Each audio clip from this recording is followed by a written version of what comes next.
आज के इस वीडियो में हम एक नया चैप्टर स्टार्ट करने जा रहे हैं, ठीक। तो जिसका नाम है वैद्युत धारा का चुंबकीय प्रभाव।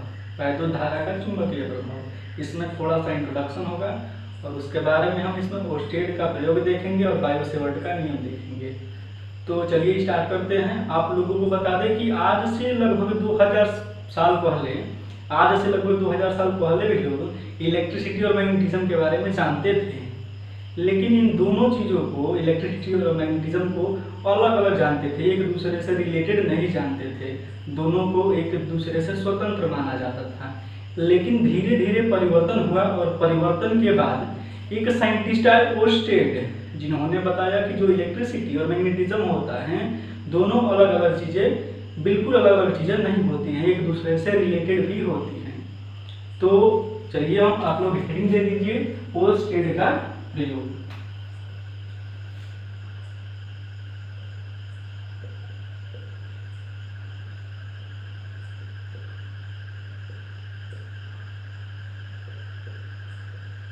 थोड़ा मार्कर चेंज कर लेते हैं।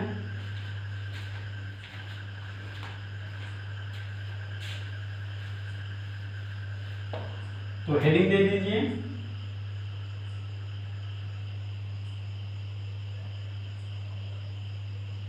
ओस्टेड का प्रयोग। तो आखिर में यह क्या प्रयोग किए, जिसके आधार पर वह क्या देखे, जिसके आधार पर इन्होंने बताया कि वैद्युत धारा जो इलेक्ट्रिसिटी होती है और मैग्नेटिज्म होता है दोनों एक दूसरे से रिलेटेड होते हैं। तो उन्होंने एक तार लिया, एक चालक तार लिया, जिसको बैटरी से कनेक्ट करा दिया, मतलब कि इसमें आई करंट प्रवाहित हुआ, ठीक, आई करंट फ्लो हुआ। और इसके पास, इस चालक तार के पास उन्होंने एक चुंबकीय सुई को लेकर गया।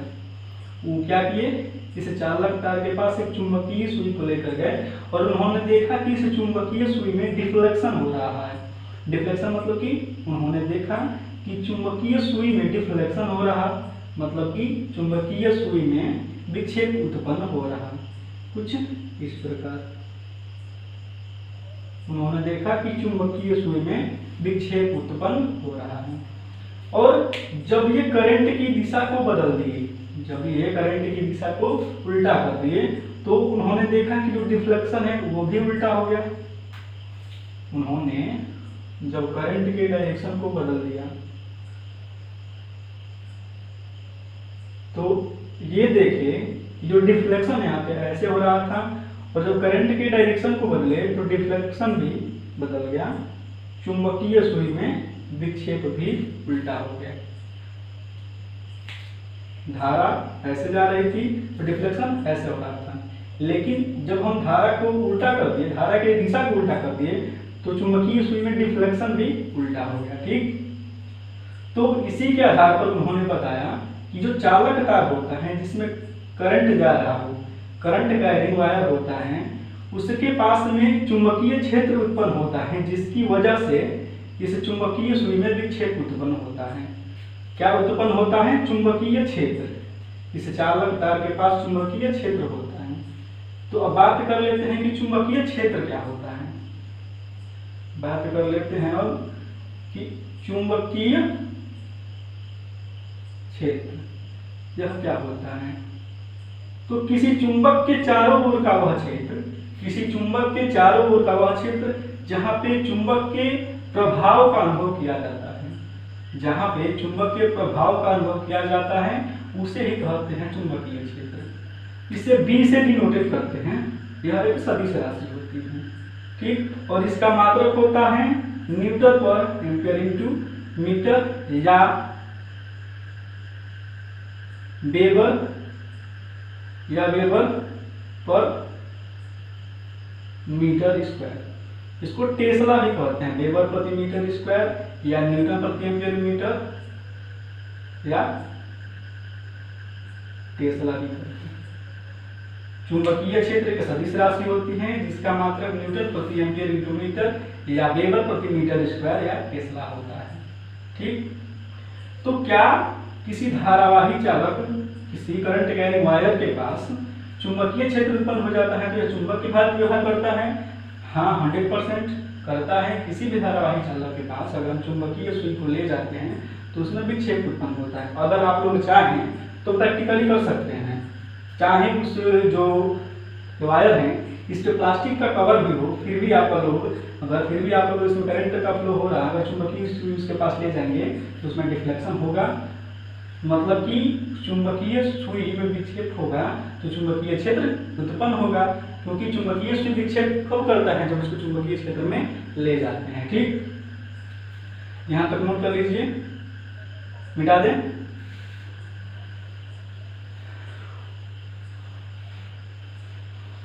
ओस्टेड के प्रयोग से क्या पता चला? ओस्टेड के प्रयोग से यह पता चला कि जो इलेक्ट्रिसिटी और मैग्नेटिज्म होता है दोनों एक दूसरे से रिलेटेड होता है, लेकिन वह मतलब कि ओस्टेड ने यह नहीं बता पाया, वे नहीं बता पाए कि जो करंट कैरिंग वायर के पास चुंबकीय सुई में डिफ्लेक्शन होता था, मतलब कि विक्षेप होता था, वो किन किन बातों पर निर्भर करता है, चुंबकीय क्षेत्र किन किन बातों पर निर्भर करता है। तो इसी के संदर्भ में बायो सेवर्ट 2 साइंटिस्ट है जिन्होंने अपना नियम दिया, जिसे बायो सेवर्ट के नियम के नाम से जाना जाता है। तो आप लोग हेडिंग दे दीजिए बायो सेवर्ट का नियम। उन्होंने क्या बताया, कोई चालक तार है, इसकी वजह से पॉइंट P दूरी पे, इसमें एक छोटा सा खंड लिए जिसको बोले DL, इससे P दूरी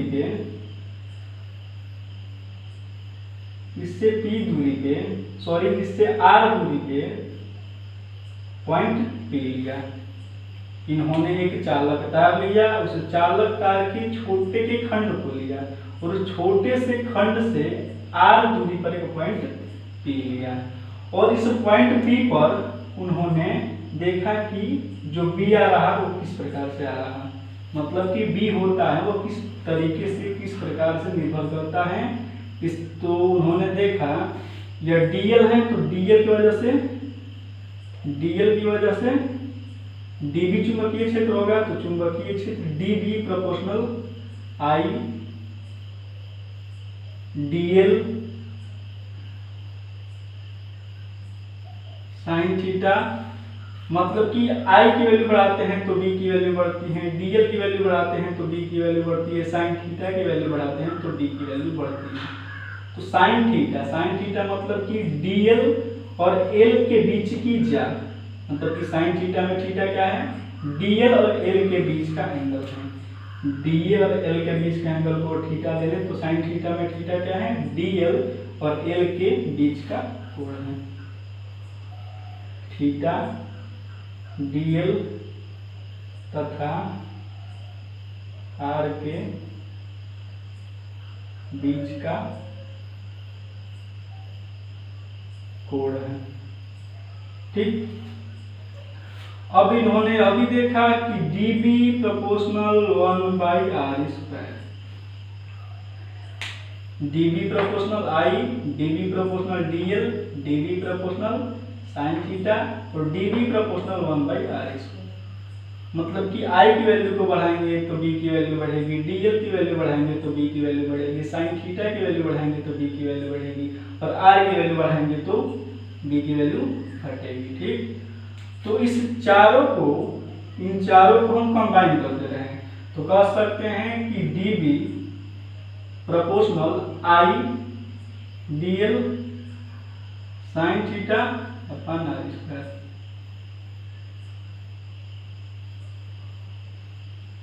DB proportional I DL sine theta upon r²। किसी भी प्रोपोर्शनल को हटाने के लिए कांस्टेंट का प्रयोग करते हैं, तो यहाँ पे आ जाएगा DB is equal to μ0/4 pi I DL sine theta upon r²। ठीक, इसको नोट कर लीजिए।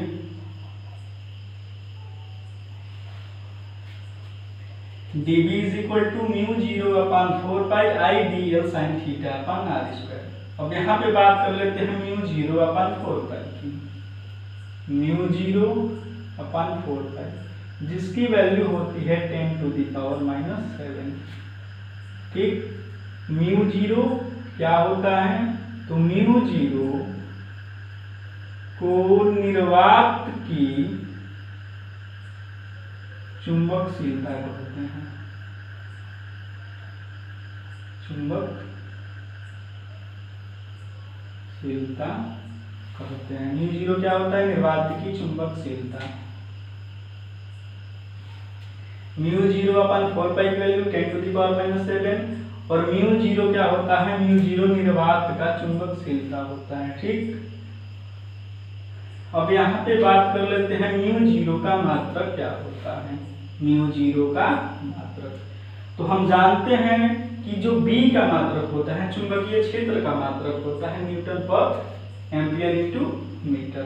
तो यहाँ से हम लोग कह सकते हैं dB = म्यू 0 अपन 4 पाई IDL sin theta upon r²। यहाँ पे B dB इसका मात्रक क्या हो जाएगा, न्यूटन पर ampere into metre is equal to mu का मात्रक हमें निकालना है, 4 पाई कांस्टेंट है और I का होता है एम्पियर, DL दूरी है तो उसको कह सकते हैं मीटर। साइन थीटा कोई भी मान नहीं होता और यहाँ पे R मीटर स्क्वायर, मीटर से 1 मीटर, इस मीटर से ये मीटर कैंसिल, तो यहाँ से हो जाएगा mu 0 is equal to newton पर एम्पियर स्क्वायर।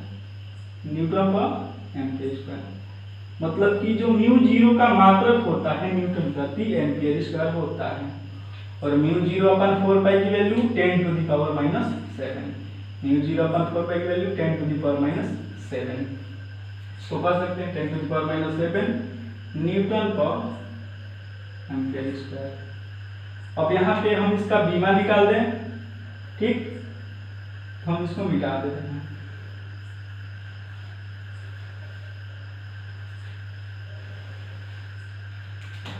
तो देखेंगे न्यूटन है, तो न्यूटन मतलब कि फोर्स, तो F = ma, इसका बीमा होता है m, इसका L/T-2 डिवाइडेड बाय, यह निकल गया इसका मतलब कि न्यूटन का और एम्पियर स्क्वायर, इसका हो जाएगा A2। इसको कह सकते हैं m L/T-2 A-2। म्यू 0 मतलब कि निर्वात की चुंबकशीलता का बीमीय सूत्र m L/T-2 A-2 होता है और इसका मात्रक न्यूटन प्रति एम्पियर स्क्वायर। अब देखते हैं जो बायो-सेवर्ट का नियम है उसका सदिश स्वरूप, मिटा दे इसको। बायो-सेवर्ट के नियम का सदिश स्वरूप,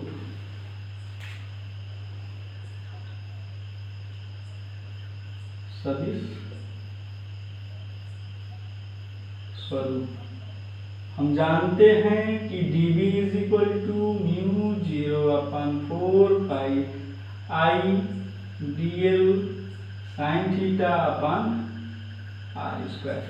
यहाँ पे हम ऊपर नीचे r से मल्टीप्लाई करा दे रहे हैं, तो mu 0 upon 4 pi IDL r sin theta divided by r² into r। तो यहाँ से हम कह सकते हैं कि dB = mu 0 upon 4 pi I, जो यहाँ पे DL r और sin थीटा, तो हम पहले 4 वेक्टर में यह खंड ले लेते हैं DL और यहाँ से r दूरी पर पॉइंट P है और यही तो एंगल था थीटा।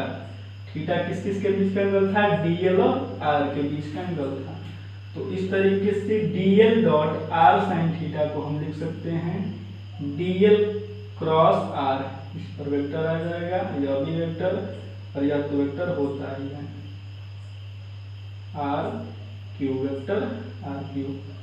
ठीक, यह होता है बायो-सेवर्ट के नियम का सदिश स्वरूप। अगर आप लोग चाहें तो यहाँ पे लिख सकते हैं न्यूटन पर एम्पीयर इनटू मीटर। ठीक, तो हम लोगों ने देखा बायो-सेवर्ट का नियम जिसमें क्या है, dv is equal to mu 0/4 pi I d l sine theta upon r square, और इसका सदिश स्वरूप vector dv is equal to mu 0/4 pi I vector dl cross vector r upon vector r cube. ठीक, तो आज का lecture यहीं पे समाप्त करते हैं। Best of luck.